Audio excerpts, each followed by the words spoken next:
Here's a little tiny dishwasher. I'm going to show you what this does. That's the fill valve. Fills it up. I'll show you how to, if I can open up my little thing here.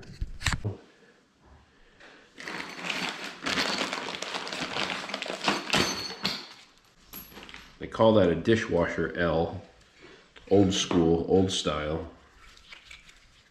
And this is 3/8 MIP. So this is 3/8. So that's 3/8 MIP. This is 3/8, but it's compression. See the difference in the size? Quite large. This is iron pipe size, and this is compression.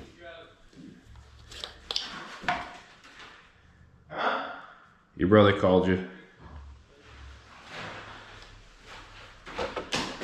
I don't know why. Where is he? He's outside doing the cold water line. So then you screw this in,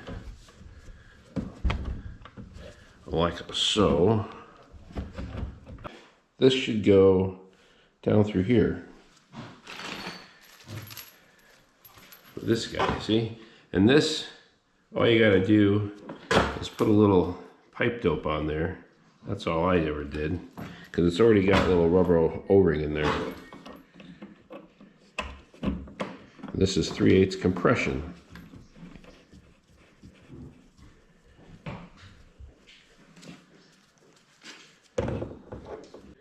You just want it snug, because you also don't want to go underneath the thing and change it out. I don't like that though, but I guess that'll be okay.